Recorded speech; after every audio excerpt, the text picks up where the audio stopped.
பல வருடங்கள் கழித்து நிம்மதியாக பகலில் உறங்கினான் சர்வா. பிறகு எழுந்து அமர்ந்தவன், பீட்சா சாப்பிட்டா நல்லா இருக்கும் இல்ல என்று யோசனை செய்து அதை ஆர்டர் செய்தான். பீட்சா வந்தவுடன் டெலிவரி பாயை பார்த்தவன் தன் பழைய நிலையை எண்ணி லேசாக சிரித்தான். 500 ரூபாயை எடுத்து அந்த டெலிவரி பாயிடம் கொடுத்தான். சார், பில் அமௌண்ட் 400 தான் என்று அவன் கூற, மீதிய டிப்ஸா வச்சுக்கோங்க பிரதர் என்று கூறி சிரித்துவிட்டு உள்ளே சென்றான் சர்வா.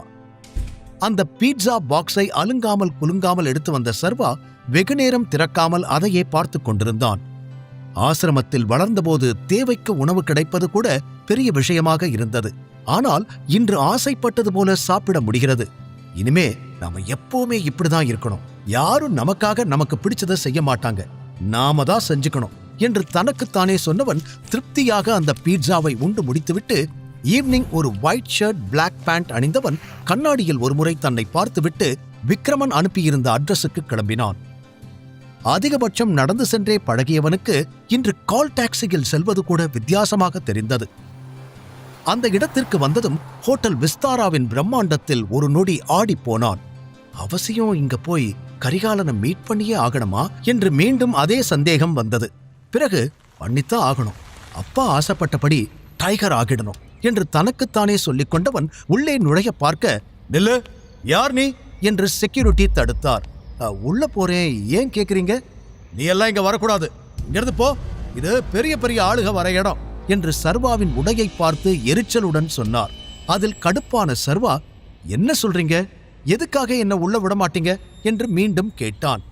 என்ன நீ, அதான் சொல்றல, தேவையில்லாம இங்க நின்னு சீன் போடாம கிளம்பி போ, பெரிய பெரிய ஆளுங்க வர நேரம், உன்னை பார்த்தா தேவையில்லாம எனக்கு தான் பிரச்சனை என்று அவனை விரட்டுவதிலேயே குறியாக இருந்தார். நீங்க என்ன 5 நிமிஷத்துக்கு முன்னாடி பார்த்திருப்பீங்களா? உடனே என்னை பத்தி எல்லாமே தெரிஞ்ச மாதிரி என்ன வெளியே போன்னு சொல்றீங்க. நான் இங்க முக்கியமான ஒருத்தரை மீட் பண்றதுக்காக வந்திருக்கேன், உள்ள போய் ஆகணும் என்று சர்வா பொறுமையுடன் கூற, இது என்ன உன் அப்பம் கட்டின ஹோட்டல்னு நினைச்சியா உடனே உள்ள வந்து பார்த்துட்டு போறதுக்கு? உன்னை பார்த்தாலே தெரியுது நீ ஒரு லோ கிளாஸ் பையன்னு. உன்னெல்லாம் உள்ள விட்டுட்டு என் வேலைக்கு ஆப்பு வச்சுக்க முடியாது, ஒழுங்கா இங்கிருந்து போயிடு, இல்ல அவ்வளவுதான் என்று அவர் பேசிக்கொண்டே போக சர்வாவிற்கு ரத்தம் கொதித்தது. தன்னை கட்டுப்படுத்தி கொண்டவன் விக்ரமனுக்கு போன் செய்தான். என்ன டைகர், ஹோட்டலுக்கு வந்துட்டியா என்று அவர் கேட்க, வந்துட்டேன், ஆனா இந்த செக்யூரிட்டி என்ன உள்ள விட மாட்டேன்னு சொல்றாரு. நீங்க எந்த டேபிள் புக் பண்ணிருக்கீங்க, கொஞ்சம் சொல்ல முடியுமா என்று சர்வா கேட்க, டேபிளா, இந்த ஹோட்டலே என்னோடதுதான் சர்வா, நீ முதல்ல உள்ள போ, மத்ததெல்லாம் நான் பாத்துக்கிறேன் என்று அவர் கூற, இல்ல அங்கிள், இந்த செக்யூரிட்டி ரொம்ப ஓவரா பேசுறாரு, நான் உள்ள வந்தா அவருக்கு வேலை போயிடுமா என்று சர்வா கூறி முடிக்க, வாட், யார் அப்படி சொன்னது? நீ 2 நிமிஷம் வெயிட் பண்ணு சர்வா, நான் என்னன்னு பாக்குறேன் என்று வேகமாக சொன்னார் விக்ரமன். இட்ஸ் ஓகே அங்கிள், நீங்க வாங்க, நான் வெயிட் பண்றேன் என்று கூறிய சர்வா போனை கட் செய்துவிட்டு மீண்டும் செக்யூரிட்டியை பார்த்தான். இந்த மாதிரி டிராமாலாம் நான் நிறைய பார்த்திருக்கேன், இதுக்கெல்லாம் நான் ஏமாற மாட்டேன் என்று அவர் கூற, சர்வா பதில் சொல்லாமல் அமைதியாக கை கட்டிக்கொண்டு விக்ரமனுக்காக காத்திருந்தான். இது வேலைக்கு ஆகாது என்று அந்த செக்யூரிட்டி மற்ற செக்யூரிட்டிகளை பார்க்க அனைவரும் சேர்ந்து சர்வாவை வெளியில் இழுத்து தள்ள தயாராகினர். அப்போது, ஏய் இங்க பாரு வைஷு, உன்னோட எக்ஸ் பாய் ஃப்ரெண்ட் நின்னுகிட்டு இருக்கான் என்று ஒரு குரல் கேட்க பின்னால் திரும்பி பார்த்தான் சர்வா. வைஷ்ணவி, ஆகாஷ் மற்றும் சில ஃப்ரெண்ட்ஸ் கூட்டம் அங்கே வந்து நின்றது. ஏய், அவன் என்னோட பாய் ஃப்ரெண்டுன்னு சொல்லாதேன்னு எத்தனை தடவை சொல்றது, இன்னொரு டைம் அப்படி சொன்ன அவ்வளவுதான், என் இமேஜே போயிடும் போல என்று ஏதோ சர்வாவால் தான் அசிங்கப்பட்டது போல வெகுவாய் முகத்தை சுளித்துக் கொண்டாள் வைஷ்ணவி. ஆமா, என்ன பாய் ஃப்ரெண்டுன்னு சொன்னா உனக்கு அசிங்கமா தான் இருக்கும், ஏன்னா நான் எப்பவும் ஒரே மாதிரி உண்மையா இருக்கிறவன், ஆனா நீ அப்படி இல்லையே, காசு இருக்கிறவனை எல்லாம் பாய் ஃப்ரெண்டா மாத்திப்ப, நீ எல்லாம் அசிங்கப்படலாம், தப்பில்ல என்று சர்வா சற்று அசராமல் பதில் கூற வைஷ்ணவி அவமானத்தில் பல்லை கடித்தாள். அது சரி, நீ இங்க என்ன பண்ணிக்கிட்டு இருக்க? ஹோட்டல்ல வெறிக்க பார்த்துக்கிட்டு இருக்க போல, யாரும் உள்ள விடலையோ என்று ஆகாஷ் கேலியாக கேட்டான். விக்ரமன் சார் என்ன வர சொன்னாரு, அதான் வந்தேன் என்று ஒற்றை வரியில் பதில் கூறினான் சர்வா. அதை கேட்டு மீண்டும் சிரித்த ஆகாஷ், ஹே வைஷு, உனக்கு விஷயம் தெரியாதுல்ல, இந்த சர்வாவோட அப்பா விக்ரமன் சாரோட முன்னாள் டிரைவரா, சோ எனக்கு தெரிஞ்சு சார் அந்த வேலையை எனக்கு கொடுங்க சார்னு கெஞ்சி கேட்கத்தான் இவன் இப்ப இங்க வந்திருப்பான்னு நினைக்கிறேன் என்று ஆகாஷ் சொல்ல அது ஏதோ பெரிய காமெடி என நினைத்து அந்த கூட்டமே சிரித்தது. அப்போது அந்த சிரிப்பொலியை கிழித்துக் கொண்டு ஒரு பிளாக் கலர் ஆடி கார் சீறி பாய்ந்து அங்கு வந்து நின்றது. அனைவரது பார்வையும் காரின் பக்கம் திரும்பியது. காரிலிருந்து மிடுக்காக விக்ரமன் இறங்கியதும், இங்க என்ன நடக்குது என்று கேட்க அவருக்கு சல்யூட் அடித்த செக்யூரிட்டி, சார், இந்த பையன் பிரச்சனை பண்ணிக்கிட்டு இருக்கான், என்ன சொன்னாலும் போக மாட்டான், ஒரு நிமிஷம் சார், இவனை இப்பவே வெளியே விரட்டிடுறேன் என்று சர்வாவின் சட்டை மீது மீண்டும் கை வைத்து தள்ள முயற்சித்தார். ஏய், யார பத்தி என்ன பேசிக்கிட்டு இருக்க என்று விக்ரமன் கண்கள் சிவக்க கத்தியவர் கோபமாக செக்யூரிட்டியை முறைத்தார். ஐயோ சார், நான் எதுவும் பண்ணல, இவன்தான் என்று மீண்டும் ஏதோ சொல்ல வர, ஷட் அப், முதல்ல அவர் மேலிருந்து கையை எடு என்று அவர் கொடுத்த அதட்டலில் அந்த ஹோட்டலே ஒரு நொடி அதிர்ந்து நின்றது. ஆகாஷ், வைஷ்ணவி எல்லோரும் பயந்து 2 அடி பின்னால் நகர்ந்து நின்றனர். செக்யூரிட்டியின் கால்கள் நடுங்க ஆரம்பித்தது. முதல்ல யாரு என்னன்னு தெரிஞ்சுக்கிட்டு மரியாதையா பேசு, அவர் என்னோட கெஸ்ட், இப்படித்தான் அவரை ட்ரீட் பண்ணுவியா? இதுக்கு மேல ஒரு நிமிஷம் கூட நீங்க வேலை பார்க்க கூடாது, அவுட், போ வெளியே, என் கண்ணு முன்னாடி வந்த உன்னை கொன்னுடுவேன் என்று விக்ரமன் கோபமாக கத்த அனைவரும் நடப்பதை நம்ப முடியாத அதிர்ச்சியோடு பார்த்தனர்.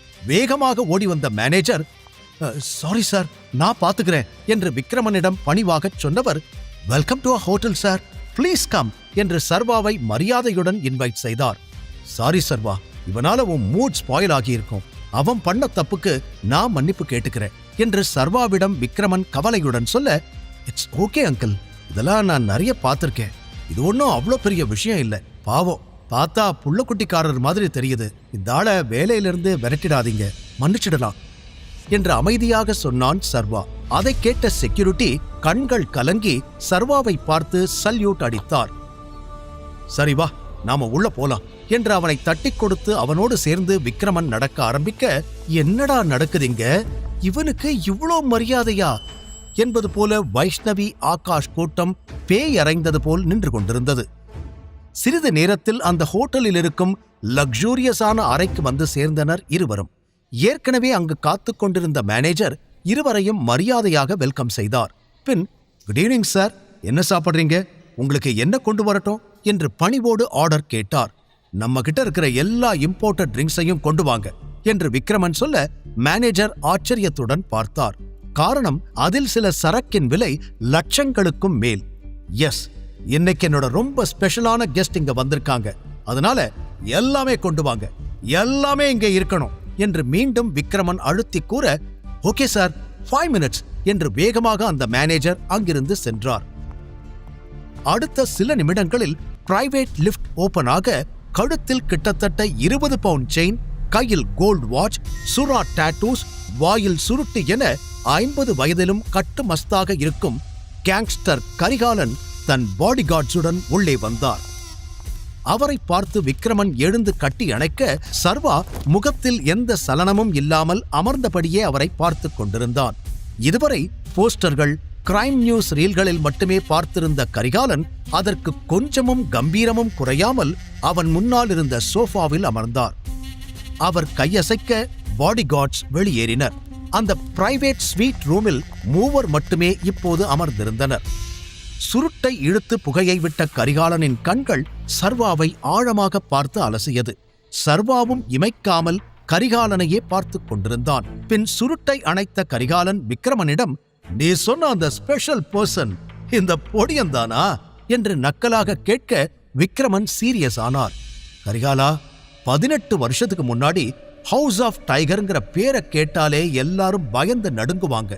காரணம், டைகர் ராஜன். ஏழைங்களுக்கு ராஜன் மேலே இருந்த மரியாதையும் அதிகாரத்துல இருக்கிறவங்களுக்கு ராஜன் மேலே இருந்த பயமும் அவரை இந்த மாஃபியா வேர்ல்டுக்குள்ள ஒரு பெரிய கேங்ஸ்டர் ஆக்குச்சு. And he ruled this mafia world. அது உனக்கே நல்லா தெரியும் என்று உணர்ச்சி பொங்க சொல்ல அதை ஆமாம் என்று தலையசைத்து ஆமோதித்தார் கரிகாலன். ஆனா ராஜன் இறந்ததுக்கு அப்புறம் இங்க எல்லாருக்கும் பயம் விட்டு போச்சு. சரியான லீடர் இல்லாம அண்டர்வேர்ல்டுக்குள்ளேயே ஏகப்பட்ட பிரச்சனை. இந்த ஹவுஸ் ஆஃப் டைகர்ஸை அடியோட காலி பண்ண வெளியே நிறைய பேர் காத்துக்கிட்டு இருக்காங்க.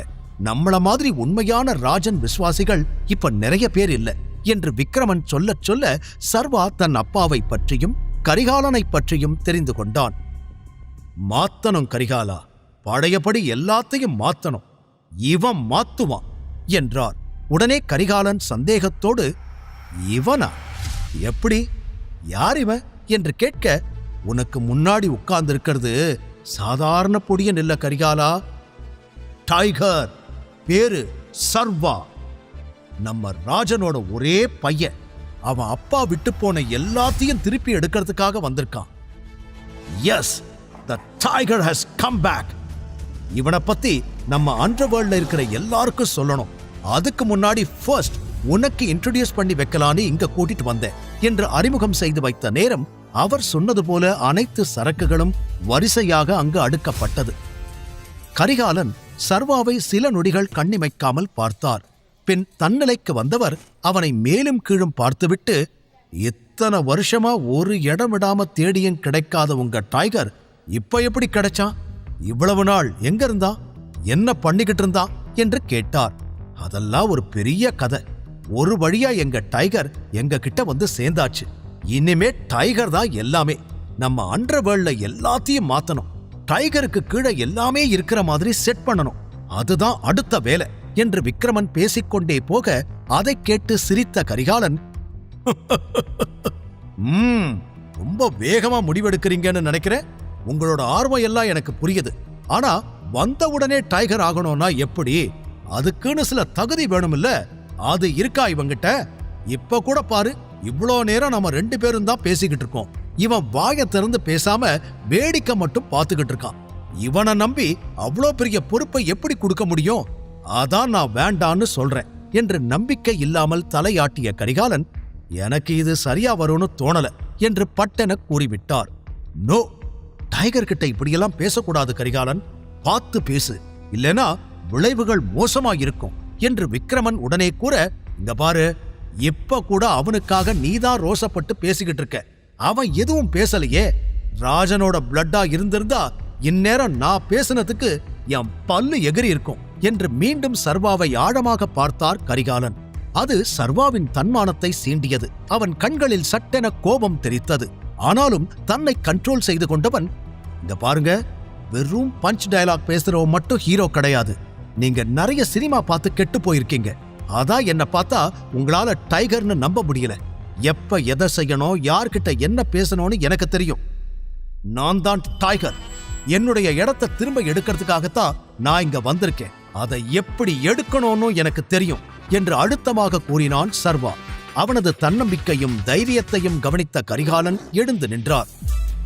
அப்போ நீதான் டைகர், கரெக்டா என்று கிளாஸை கையில் எடுத்தபடி அவனை பார்த்து கேட்க, ஆமாம் என்பது போல சர்வா தலையாட்ட, இங்க பாரு, நீன்னு இல்ல, இந்த பட்டத்தை தேடி யார் வந்திருந்தாலும் நான் இதைத்தான் பேசியிருப்பேன்.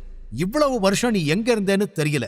திடீர்னு ஒரு நாள் நான் தான் உங்க டைகர், திரும்ப வந்துட்டேன் அப்படின்னு சொன்னா எல்லாத்தையும் உன்கிட்ட ஒப்படைச்சிட்டு உன் பின்னாடி எங்களால வந்துட முடியாது. அதுக்கு நீ தகுதியான ஆளான்னு நாங்க தெரிஞ்சுக்கணும். நீதான் அதை நிரூபிக்கணும் என்று கரிகாலன் சொன்னதும் அவர் தன்னிடம் ஏதோ எதிர்பார்க்கிறார் என்பதை சர்வா புரிந்து கொண்டான். சரி, நான் என்ன பண்ணணும் என்று பேச்சை வளர்க்காமல் நேருக்கு நேர் கேட்டான். தட்ஸ் மை டைகர் என்று விக்ரமன் பெருமையாக அவனை பார்க்க, உன்னை பத்தி ஆல்ரெடி விக்ரமன் நிறைய பெருமை பேசிட்டான். ஆனா என்னாலதான் உன்னை டைகர்னு அக்செப்ட் பண்ணிக்க முடியல. சோ உனக்கு ஒரு சேலஞ்ச் கொடுக்கலான்னு இருக்கேன் என்று கரிகாலன் சொன்னதும் விக்ரமன் திகைத்தார். நாம 2 பேரும் ஒரு ஃபைட் வச்சுக்கலாம். நீ தோத்து போயிட்டா குடுக்கிற பணத்தை வாங்கிட்டு இதோட இங்கிருந்து போயிடணும். திரும்ப வரவே கூடாது.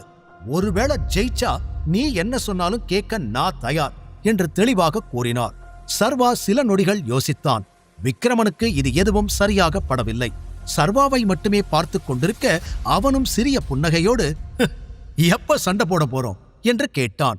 சர்வாவின் தைரியத்தைக் கண்டு கரிகாலன் முகத்தில் ஒரு மர்ம சிரிப்பு தோன்றியது. கையில் இருந்த ஸ்காட்ச் விஸ்கியை முழுவதுமாக குடித்து முடித்த கரிகாலன், எப்போ எங்கன்னு தானே தெரிஞ்சுக்கணும், இப்பவே சொல்றேன்.